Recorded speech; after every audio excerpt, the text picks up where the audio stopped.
이 독일의 경제학자 일로이스 프린스가 쓴 내 안에서 행복을 만드는 것들이라는 책이 있습니다. 그는 그 책에서 말하기를 사람들은 행복을 자꾸 숫자로 표시하고 경제적 지수로 기준을 매기려고 한다, 이렇게 이야기를 하였습니다. 근데 이제 그는 경제학자로서 참 훌륭한 얘기를 했어요. 책 끝부분에서 무슨 얘기를 하느냐, 내 안에서 행복을 진짜 만드는 것들은 진정한 인생의 가치가 무엇인지를 통찰하고 나다운 삶을 끌어가는 데 있어서 의미 있는 여정, 참 그 자체가 행복이라는 겁니다. 근데 이 반면에 우리 그 기독교 학자죠, 크리스찬 아주 영성 대가인 리차드 포스터가요, 어떤 책을 썼냐면 돈, 섹스, 권력이라는 책을 썼어요. 그는 그 책에서 대부분의 세상 사람들은 다 그렇대요. 돈을 많이 가지고 돈을 많이 벌어야죠. 쾌락을 누리고 그리고 또 권력과 명예를 성취하는 거, 이게 이제 행복이라고 생각을 한다는 겁니다. 여러분 동의하십니까? 그것이 진짜 행복일까요?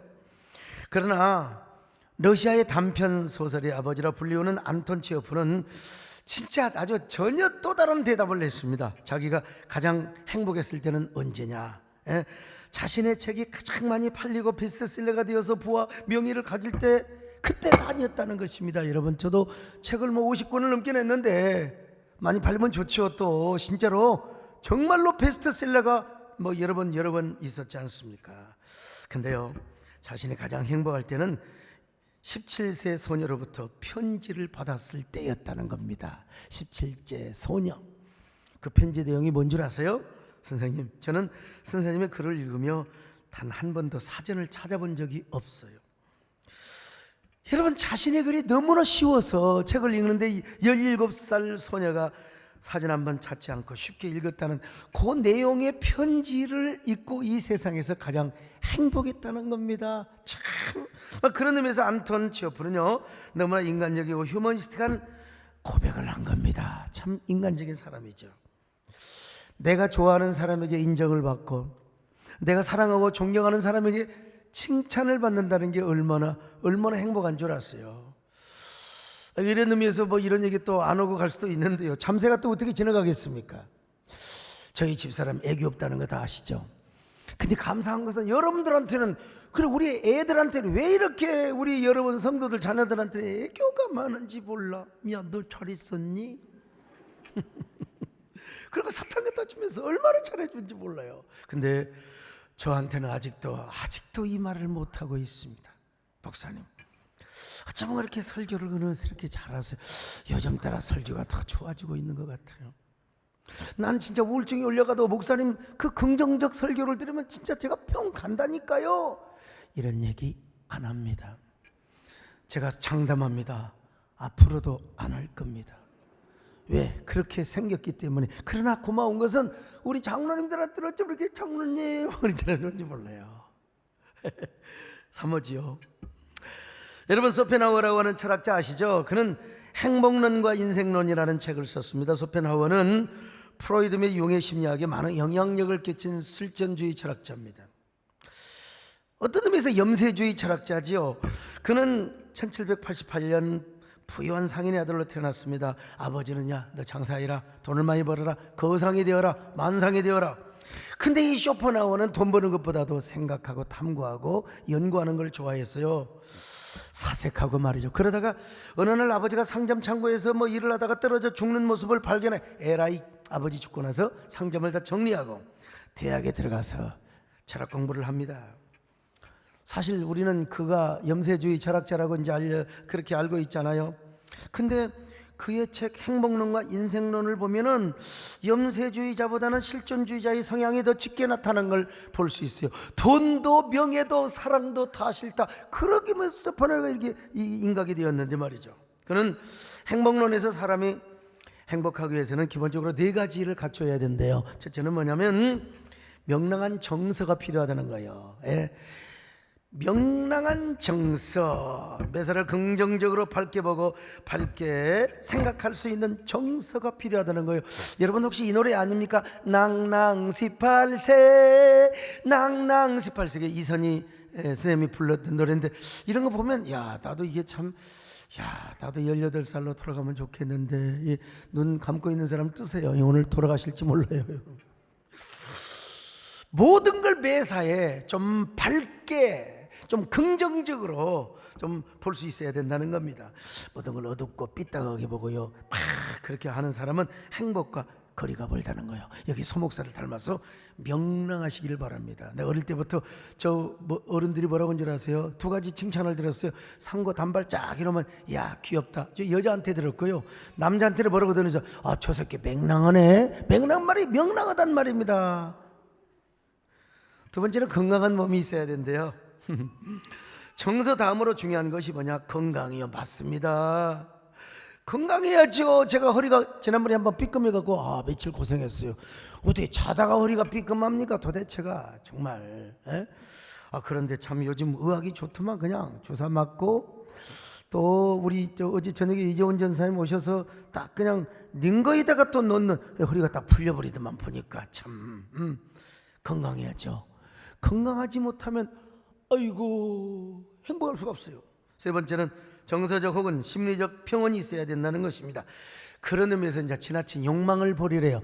요즘 사람들을 만나보면요, 정말 자기 분수를 알고 살아가는 사람 참 행복할 수 있어요. 근데 분수를 모르니까 헛된 과욕을 부리는 것이요, 넘치는 욕망을 갖게, 그 욕망 때문에 나중에 불안하게 돼요. 나중에 뭡니까? 불행하게 되는 것입니다. 넷째는 약간의 재산이 있어야 된다는 겁니다. 동의합니다. 사람이 그래도 먹고는 살아야지요. 먹고 살 뿐만 아니라 내가 좀 가난한 사람, 좀 마음의 동정심이 느껴지면 좀 돕고 섬길 수 있는 사람, 필요할 때 내가 자식들에게도 공급해주고 아내에게 돈도 줄 수 있는 사람, 이 사람이 행복할 수 있다는 것입니다. 자, 이 수업에 나오는 네 가지, 이걸 딱 갖춰야 행복하다는 겁니다. 이 네 가지가 갖춰지면 진짜 행복할까요? 또 속지 마세요. 이 세상 어느 누구도 행복에 대해서 말할 그런 자격이 없어요. 사실은요, 하나님만이 주시는 행복이 있거든요. 그 행복을 누리지 않고는 이 땅에서 진정으로 행복하다고 말할 수 없어요. 파스칼이 말한 대로 우리 안에 깊은 공간에 하나님을 모셔야 될 공간이 있어요. 그 하나님이 내 안에 진정한 만족과 행복과 심리적 정서적 평온을 주셔야 진짜 평온하고 행복한 것이죠. 자, 그래서 우리가 하나님만이 주시는 행복을 소유해야 돼요. 어떻게 할 수 있을까요? 첫째로 적절한 자존감과 그리스도인의 정체성을 소유해야 합니다. 그런 의미에서 영국의 경제학자 리처드 레이어드는 행복의 함정, 가질수록 행복은 왜 줄어드는가? 이분 말합니다. 20억을 가지면 행복한 줄 알았어요. 근데 20억을 가져도 20억짜리 아파트를 샀어도 덜 행복한 거예요. 남의 집에 가보니까 저택이거든요. 남의 집에 가보니까 방도 6개에다가 화장실도 4개에다가 거실도 2개에다가, 그 집에 갔다 오는 순간 배알이 뒤틀리는 거예요.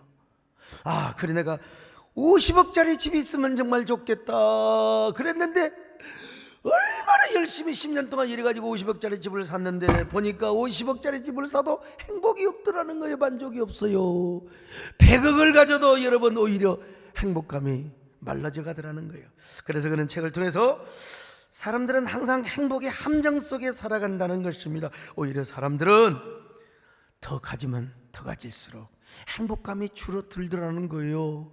그러니까 국민소득 4만 불, 5만 불이 되니까 왜 그렇게 우울증에 걸리고 왜 자살을 하는 이유가 어디에 있느냐는 거예요. 여러분, 로또 로또에 당첨된 사람 진짜 얼마나 그 순간 환희가 넘칠까요? 여러분, 졸리는 사람 로또를 한번 생각해 보세요. 혹시라도 어떤 여자가 말이죠, 남자에게 그렇게 말한 거예요. 여보, 당신은 나의 로또야. 너무너무 로또야. 그랬더니 남자가 진짜 물어본 거예요. 정말? 너무 안 맞잖아. 여러분, 이 로또 당첨된 사람들의 비하인드 스토리가 거의 다 비극으로 끝나요. 처음에는 좋아. 근데 전부 다 불행으로 끝난다는 사실 아십니까? 그러므로 우리는 얼마나 더 가졌느냐보다 더 중요한 게 뭐냐, 나의 존재감이 얼마나 확실하느냐가 중요한 것입니다. 그런 의미에서 에릭 프롬도 말이요, 소유냐 존재냐 라는 책을 통해서 소유보다 존재가 더 중요하다는 걸 피력하고 있어요. 더구나 우리 그리스도인은 그리스도 안에서 높은 자존감을 가져야 돼요. 제가 늘 하는 얘기가 있잖아요. 우리의 존재는 하나님의 소유라는 것입니다. 성경은 하나님이 우리를 만드신 바라, 에베소서 2장 10절이죠. 시작. 우리는 그가 만드신 바라. 자, 그가 만드신 바라. 여기 보면요, 이게 만드신다는 말, 우리가 하나님 앞에 지음받았다, 이게 헬라어로 포이에마라는 말로 표현되어 있어요. 포이엠, 여기서 뭐가 나오냐, 포엠, 시라는 말이 나와요. 하나님이 여러분의 대충 시를 썼겠습니까? 여러분을 그냥 명시로, 위대한 명작으로 만드셨다는 것입니다. 제가 지은 시 가운데요, 명시가 몇 개나 되나 별게 없어요. 그냥 쓰다 보니까 이거는 김소월 씨도 마찬가지고 정호승 쌤도 마찬가지예요. 사실은요, 수많은 노래, 수많은 그 시를 지었는데 명시는 사실 가수들도 마찬가지입니다. 수백 곡 이상을 불렀는데 거기에 명작은 사실은 많지가 않아요. 네. 저의 대표적인 시는요, 꽃입니다. 꽃이, 저는 저 교계에서도 그렇고 시인들이 뭐냐면 소강석 꽃이 시인이라 그래요. 근데 요즘 제가 정말로 아끼는 시가 있어요. 그것은 바로 내 마음 강물디어. 훌륭한 시도 아닌데 제 이 시에다가 제가 곡을 붙였거든요. 제가 이름에도 작곡을 했어요. 저는 정말 제 개인의 성을 쌓지 않고 길을 내려고 하는 사람으로 살아왔어요. 오죽하면 저는 지금까지도 총회장 명함을 써본 적이 없어. 한교총 대표회장, 6만 교회를 대표하는, 여러분, 우리 한국교회 사실은 어떤 의미에서 우리 영광 아닙니까? 우리 교회 영광이고 저희 명예이기도 하죠. 그러나 저는 한 번도 아직 명함 써본 일이 없습니다. 명함 돌려본 적이 없어요. 오직 하나님의 영광, 내 이름과 쓸 일도 없었지만요, 내 이름을 알리려고 하는데 별로 관심이 없었다니까. 별로 관심이 없었어요.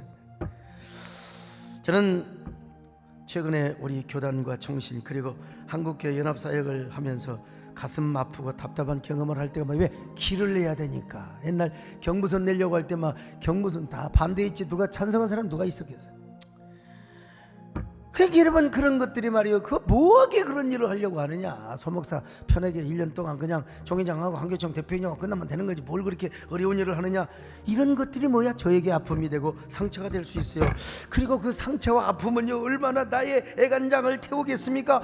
그럴 때 어때요? 그냥 이 노래를 부르면서 다 아픔과 상처를 강물처럼 흘려보내는 겁니다. 강물처럼 흘려보내는 거예요 말이죠.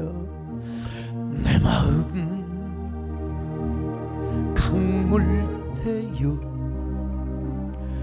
흐르고 있습니다. 멈추라 하여도 흘러야만 합니다.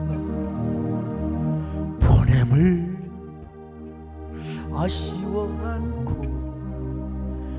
돌아옴을 반기지 않고 다시 옴을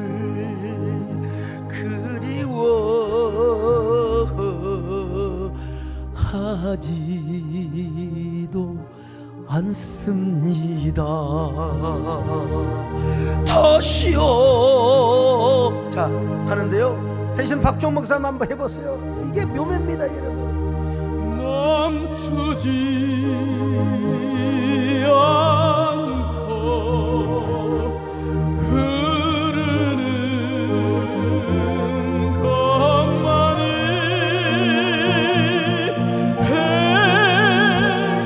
행복이고 기쁨인 것을 흐르고 또 흐릅니다.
끊임없이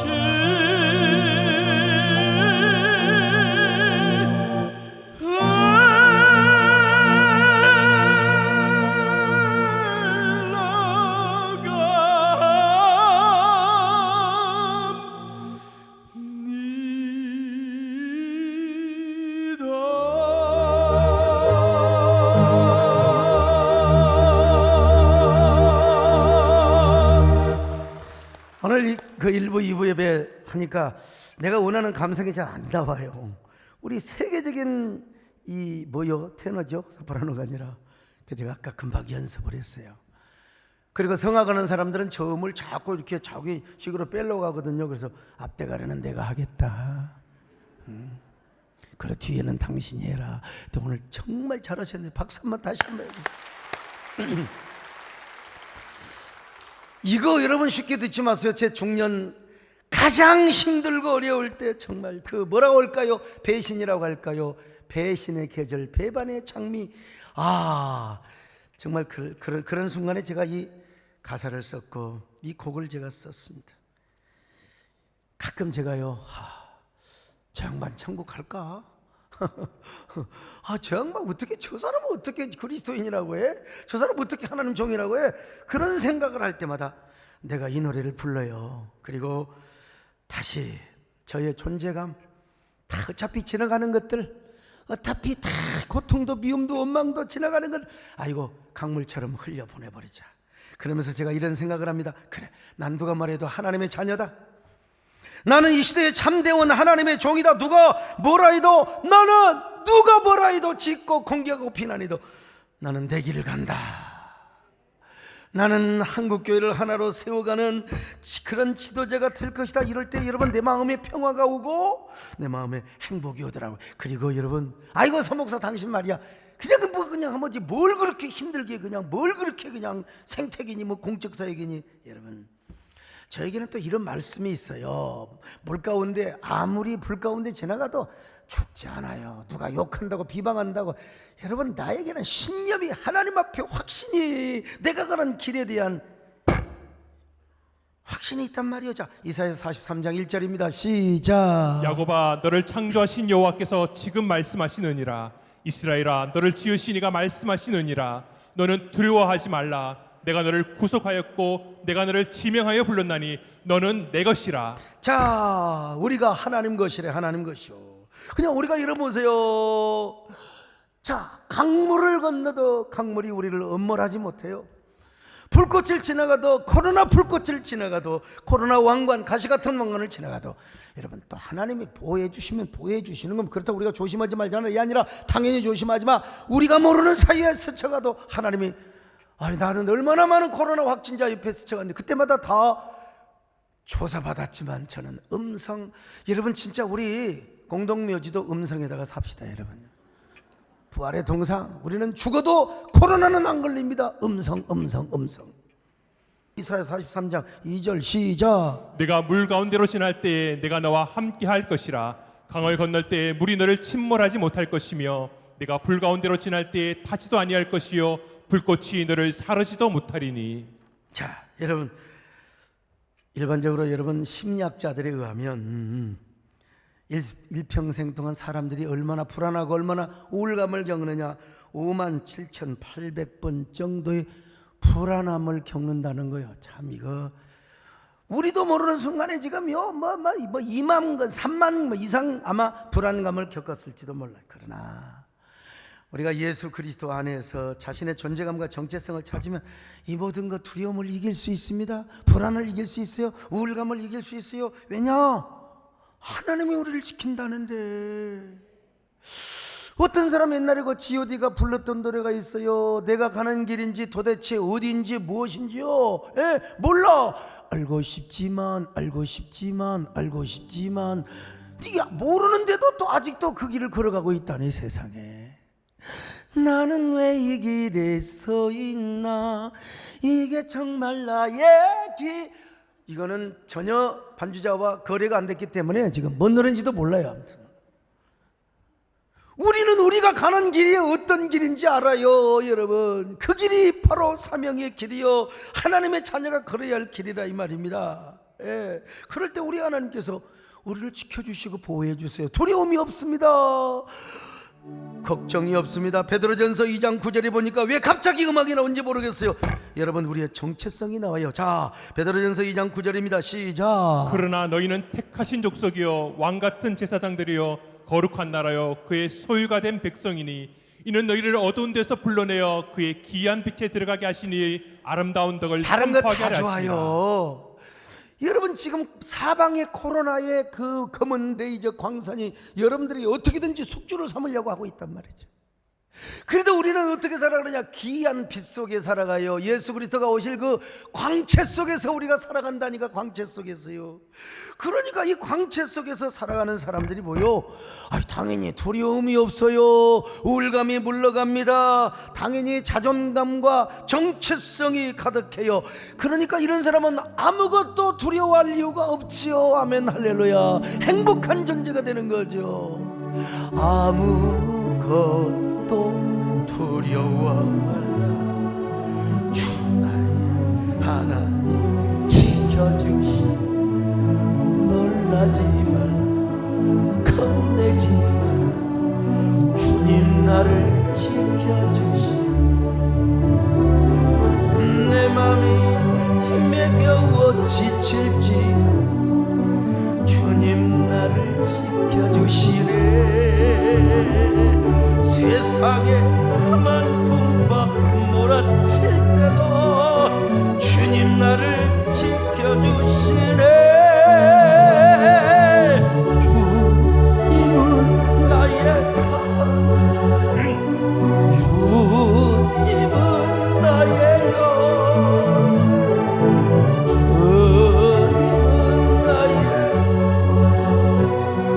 주님은 나의 힘이 대신 여호와. 자, 두 번째로 여러분, 이제는 예수 그리스도를 진정으로 그리고 깊이 소유하는 삶을 사는 거예요.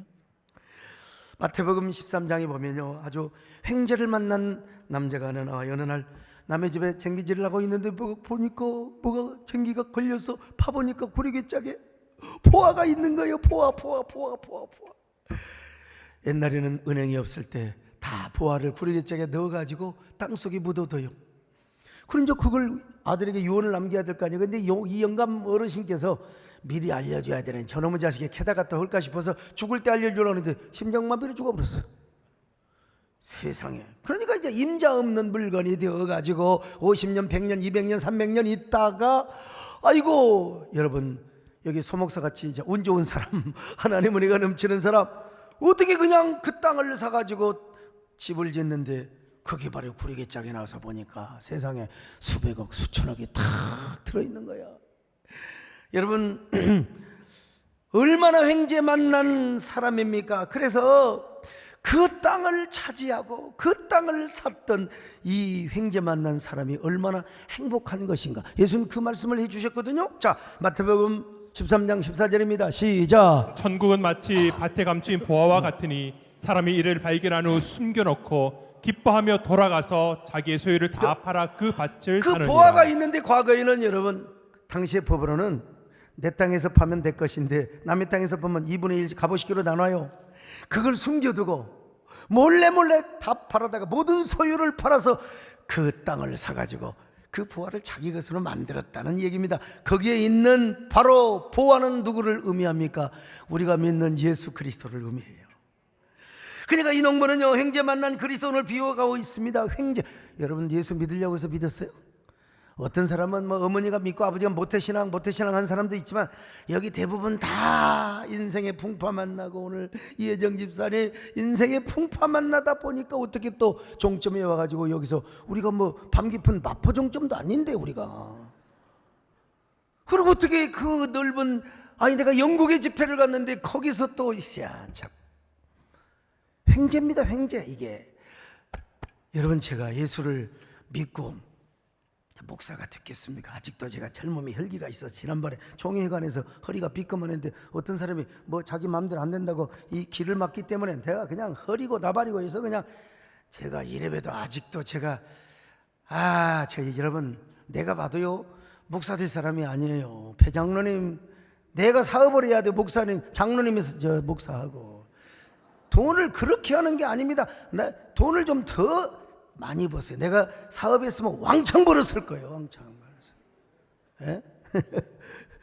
나는 사업을 하거나 다른 일을 해야 될 사람이 사실은요. 근데 아니 어떻게 고등학교 2학년 때 내가 교회 나갈 인간이 아닙니다. 그런데 후배 녀석이 형 교회 좀 나가요. 왜 이놈 미친놈 왜 가냐? 교회 가면 이쁜 여학생 많으니까 형 한번 왔었다. 그래 한번 가보마. 그래가지고 여러분 하나님을 만났습니다. 저는 그래서 정치인들 교회 오고 이런 사람 와도 그냥 다 봐도 왜 그래서 예수 믿고 여기 목사까지 돼버렸다니까 세상에. 그 왜 그때 그 교회 문학의 밤이라는 게 있어가지고 그거 없으면 나왔다가 안 나올 수도 있어요. 문학의 밤 때문에 내가 또 그거 실력 자랑한다고 그냥 글 쓰고 시 쓰고 말이요. 그러다가 그냥 딱 잡혀버렸어요. 이게 뭡니까? 정말 횡재 만난 사람 아니겠습니까? 오늘 여러분도 마찬가지요. 예수 그리스도를 만나고 그를 보화로 소유한 사람이 가장 행복한 사람이라는 거예요. 그래서 사도 바울이 뭐라고 고백합니까? 내가 예수 그리스도를 아는 지식이 가장 고상한 지식이라는 거예요. 그 전에 알고 있어도 헬라 철학, 로마의 법률, 유대인의 모든 탈무드 지식 이거요 다 해로운 것으로 여겼어요. 분토만도 못했어요. 배설물처럼 여겼습니다. 예? 예수 그리스도를 아는 지식이 가장 고상했기 때문이라는 것입니다.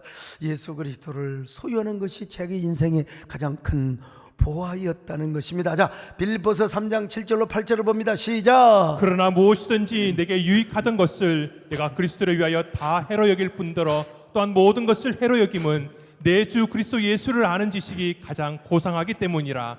내가 그를 위하여 모든 것을 잃어버리고 배설물로 여김은 그리스도를 얻고. 자, 그리스도를 얻고 모든 거 배설물로 여기고 똥물로 여기고 해로운 것으로 여기고 해악으로 여기서 그 전에 알고 있었던 거 그 전에 알고 있었던 모든 지식과 경험. 근데 왜 예수 그리스도를 아는 지식이 가장 고상하며 그래서는 뭐예요? 이제는 예수 그리스도를 얻는 목적을 삽니다. 예수 그리스도를 얻고, 이 말이 뭔 말이요? 보화를 받고 은혜를 받고 주님을 만나고 그런 말 아니겠습니까? 그래서 예수님을 더 깊이 만나고 만나는 이 자체가 자신의 행복이었다는 것입니다. 그래서 그는 날마다 이렇게 고백합니다. 주님 한 분밖에는 아는 사람이 없습니다. 주님 한 분밖에는 나의 진정한 행복이 없습니다. 당신이 나의 행복입니다. 당신이 나의 보화입니다. 할렐루야. 주님 한 분 밖에는 아는 사람 없어요. 가슴 깊이 숨어인 주를 사랑하는 주님 한 분 밖에는 기억하지 못해요. 처음 주를 만난 그 울며 고백하던 할렐루야 나는 행복해요.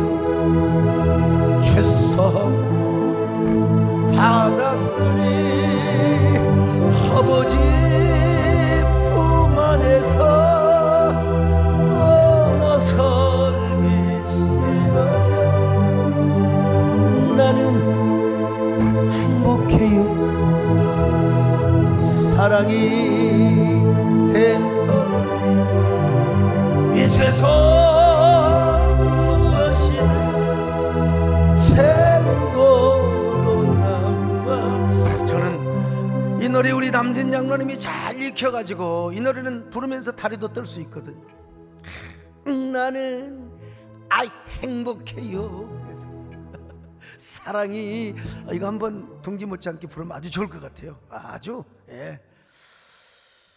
이제 그래서 그는 언제나 예수 그리스도 안에서 자신이 발견되는 삶을 살고 싶었어요. 발견되는 삶. 자, 빌립보서 3장 9절입니다. 시작. 그 안에서 발견되려 함이니. 그 안에서 발견되려 함이니. 그래서 여러분요, 그게 뭐요? 주님 앞에 관심 받고 싶었던 거예요. 여러분 사랑하면 사랑하는 사람한테 관심 받고 싶잖아요. 안 그래요? 관심 받고 싶지요. 그런 의미에서 이제 이몽택 씨가 쓴 관종의 조건이라는 책이 있어요. 관종의 조건. 이 책에서 세상 모든 사람들은 관심받는 종자들을, 사실 좋은 표현을 안 합니다. 관심받는 종자. 세상 모든 사람이 남에게 관심받고 싶어 한다는, 특별히 여러분요, 연예인들은 우리 남진 장로님은 안 되잖아요. 잊혀지면 안 돼요. 잊혀지면 안 돼요. 그냥 사람들이 나를 알아줘야 되고 인기가 있어야 되고 막 그렇지 않습니까? 우리 저 시장님 사모님 손숙자 집사님 그렇잖아요. 우리 시장의 백군기 이름이 잊혀지지 않으면 안 돼요. 백군기, 군기 잡는 사람. 근데 이게 이제 지나치면 관심병자예요. 지나치면. 그래갖고 막 남을 공격한다. 자기가 실력으로, 이제 일부 정치인들이 그렇죠.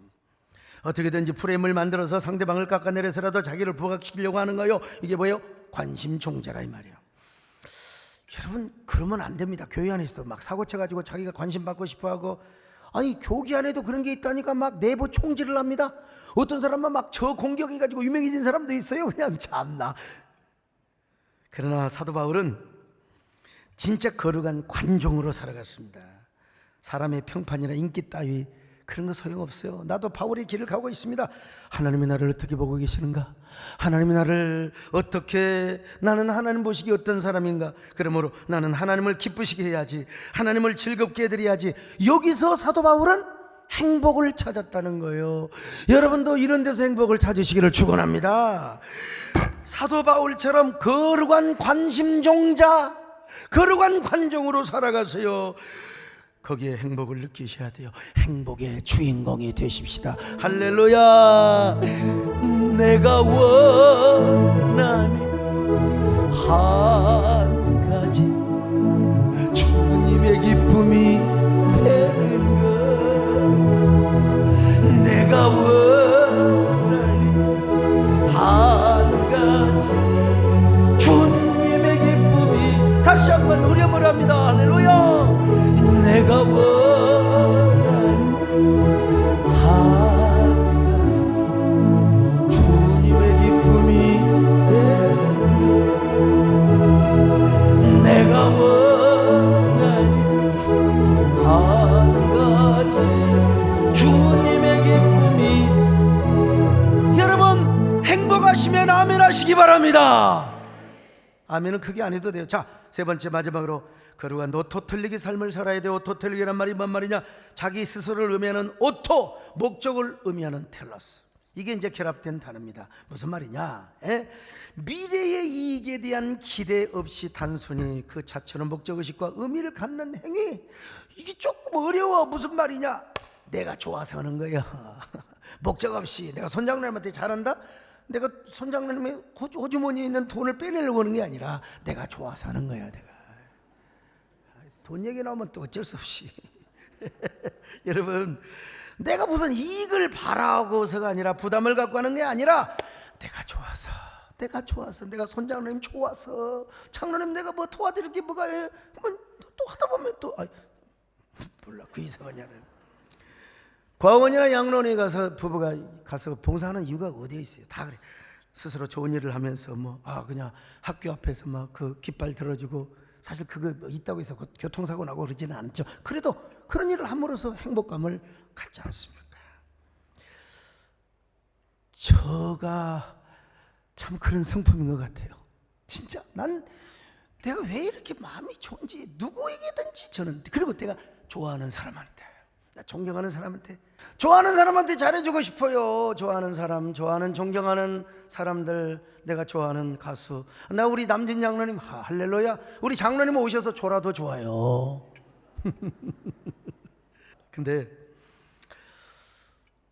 우리 가족도 마찬가지입니다. 저는 우리 집사람 한 뭐든지 있으면 그냥 책상에 조그마한 봉투가 있으면요, 그냥 가져가잖아. 고마워요. 그거죠.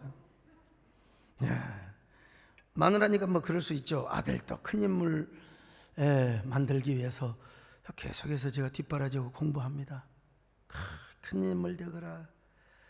저희 가족들은 저의 땀과 피를 빨아먹는 사람들입니다. 순늑대의 삶을 살아요, 제가. 근데 어쩔 거요? 그것이 나의 보람이고 행복이요. 남자들 그렇잖아요? 이런 괜히 이제 원수를 만나가지고 그건 남자가 아니야. 순늑대는 자기가 배가 고파 토끼 한 마리 잡아갖고 오는데 그때 그냥 암늑대가 얼마나 안칼지게 뺏어다가 새끼들 먹여요. 그러면 순늑대는 터벅터벅 가서 지가 쥐새끼를 잡아먹던 뱀을 잡아먹던. 우리 남자들 다 그래야 이게 행복입니다 여러분요. 내가 아니면 누가 지키랴 이 말이야. 아이 하다못해 우리 현주 손주도요, 할아버지가 돈 주면 얼른 받아다가 지 호주머니에 넣어야 될 텐데 지금 엄마가 따자 엄마. 참 가족분입니까? 자, 좋아하는 사람들에게 베풀고 섬기고, 이것이 행복. 이게 뭐냐? 오토텔에게 가져다주는 행복이라 이 말이야. 자, 그런데 오늘 사도 바울은 그냥 오토텔렉이 아니야. 거룩한 오토텔렉입니다. 거룩한 오토텔렉 차원에서. 아니 오늘날 여러분 적당하게 일하고 적당하게 하나님 종으로 살아갈 수 있어요. 근데 사도 바울은 그냥 목숨까지 드린다네. 그냥 계속해서요.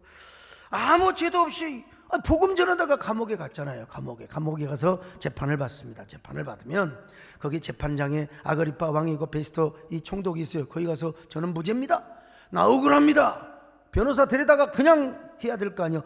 근데 바울이 뭐라고 한 줄 아세요? 왕이야, 내가 불행하다고 생각하십니까? 나만큼 행복한 사람이 어디가 있어요? 나는 이 자리에 여러분들뿐만 아니라 여기 있는 모든 사람들 다 나와 같이 예수 믿고 행복하며 죄사함 받고 구원받고 천국 가기를 원합니다. 자, 사도행전 26장 29절을 같이 봅니다. 시작. 바울이 이르되 말이 적으나 많으나 당신뿐만 아니라 오늘 내 말을 듣는 모든 사람도 다 이렇게 결박된 것 외에는 나와 같이 되기를 하나님께 원하나이다 아니라. 여러분 보세요. 자기 무죄를 강조해야지. 자기가 어떻게 예수님을 만났고 내가 만난 예수님은 어떤 분이며, 그러니까 아그리파 왕이 저거 미쳤다고 할 수밖에 없죠. 또라이, 왕 또라이 했을 거 아니요. 그러자 바울이 뭐라고 말합니까? 재판석에 총독, 그러니까 자기는 포승줄에 여러 번 지금 포박이 되어 있어요. 그러니까 막 손을 오르락 내려가면서 여러분 제가 예수를 이래 만나고 이랬습니다.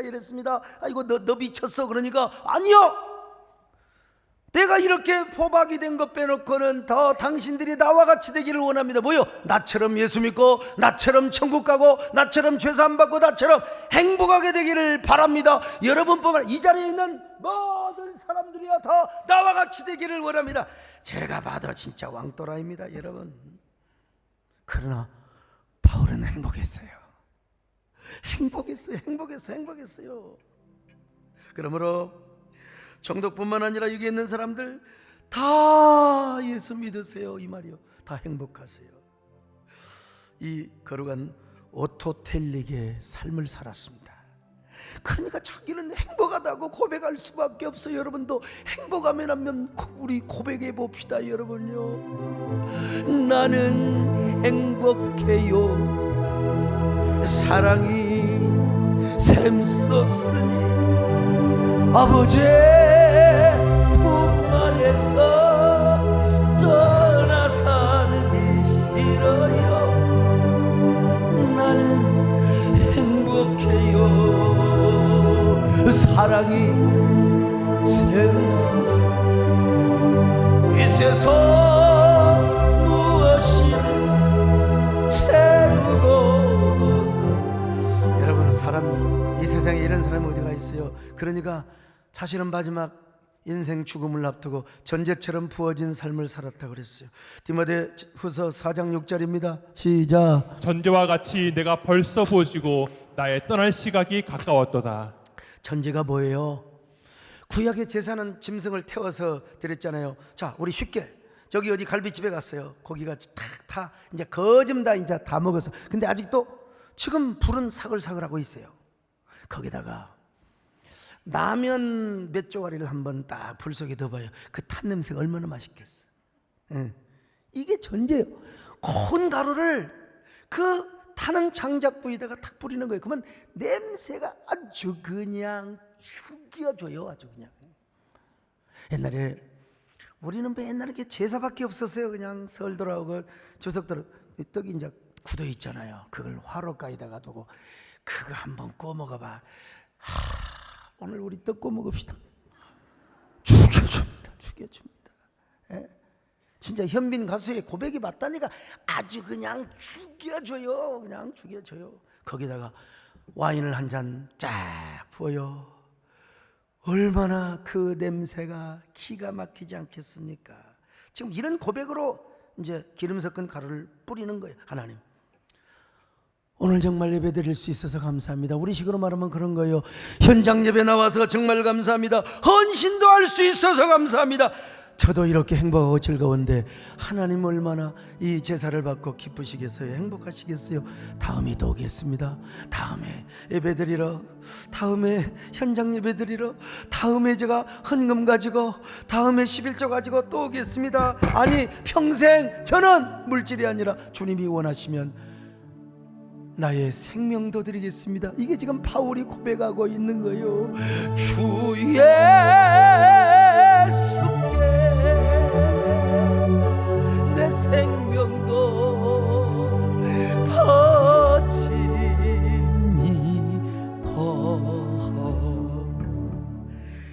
이 얼마나 아름다운 고백입니까? 그래서 바울이 나의 달려갈 길을 다 마치고 믿음을 지켰어. 이제 자신에게 의로운 면류관이 준비되었다네요. 자, 디모데후서 4장 7절 8절 시작. 나는 선한 싸움을 싸우고 나의 달려갈 길을 마치고 믿음을 지켰으니 이제후로는 나를 위하여 의의 면류관이 예비되었으므로 주 곧 의로우신 재판장이 그날에 내게 주실 것이며 내게만 아니라 주의 나타나심을 사모하는 모든 자에게도니라. 진짜 그는 죽는 그날까지 자신은 순교를 자처했어요. 도망가도 돼요. 도망가도 돼. 근데 감옥에 갇혀서 결국 단두대에 목이 잘립니다. 단두대. 근데 목이 잘리면서 전설에 의하면은 이게 얼마나 의학적으로 설명이 가능한지 모르지만 목이 잘렸는데 사도 바울이 뭐래요? 주 예수, 주 예수, 주 예수를 외쳤다는 거예요. 3번요. 퀴리오스 크리스토스, 퀴리오스 크리스토스, 퀴리오스 크리스토스. 여러분, 어차피 인생은 한 번 죽어요. 멋있게 죽었다니까. 멋있게 죽었어. 근데 사도 바울이 목이 잘렸는데 퀴리오스 크리스토스, 퀴리오스 크리스토스, 퀴리오스 크리스토스. 왜 나를 그렇게 심각하게 보세요? 저 지금 안 죽어요. 근데 바울이 이렇게 목이 3번 튀었는데 거기에 강단이 3개가 지금도 이렇게 마련이 되어 있습니다. 강단을 설치해 놨어요. 주님만을 사랑하며 고백하는 사도 바울. 오늘 여러분 이 시대를 살아가는 사도 바울이 되시기를 축원합니다. 주 예수보다 귀한 것은 없었습니다. 아멘. 주 예수보다 더 귀한 것은 없네. 이 세상 부귀와 바꿀 수 없네. 영죽을 내 대신 돌아가서 그 놀라운 사랑 잊지 못해. 세상 즐거움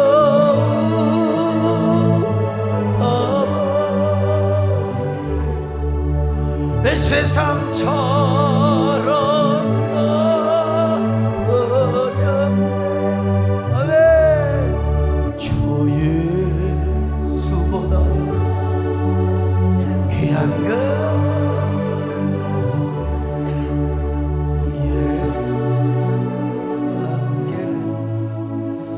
공지영 씨라고 유명한 소설가시죠. 참 제목도 좋아. 빗방울처럼 나는 혼자였다라는 책이 있어요. 나이를 먹어서 좋은 일이 있습니다.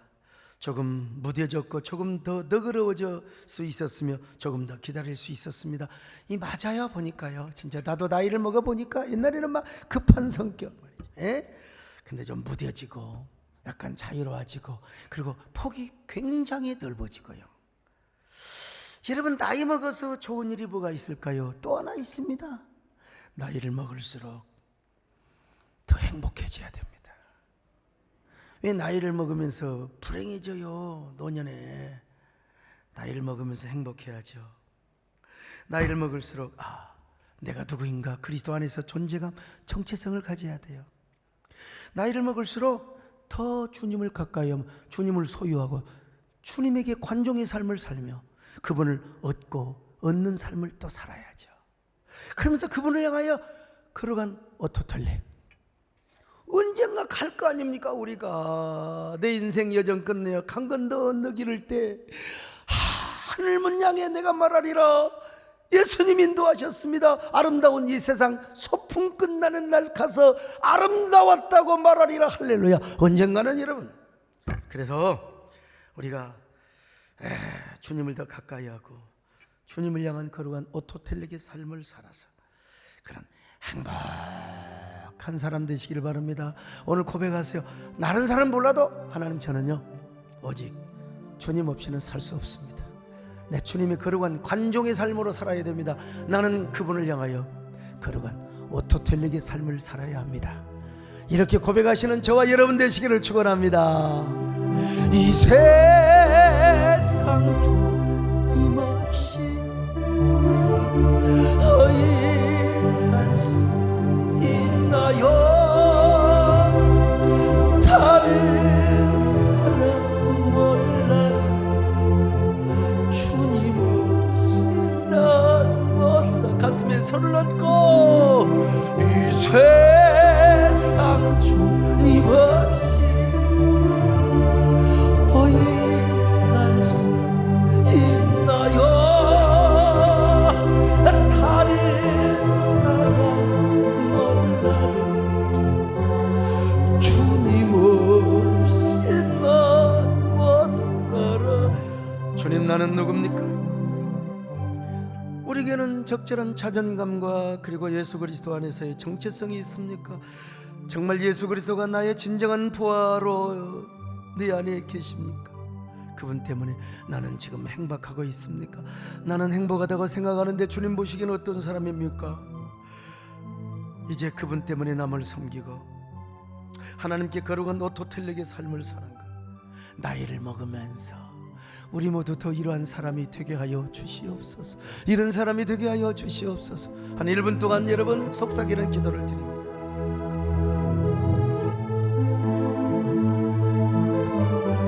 주여,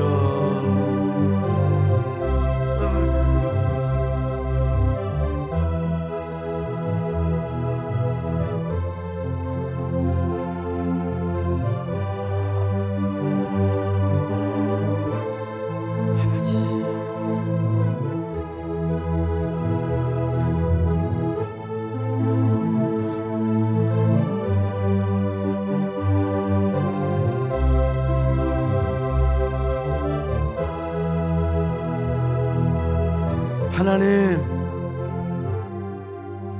예수 그리스도 안에 있는 자존감과 정체감 때문에 내가 행복의 주인이라는 사실을 알게 하여 주옵소서. 그리고 내가 만난 그리스도를 더 얻고 또 그 안에서 관종의 삶을 살게 하여 주옵소서.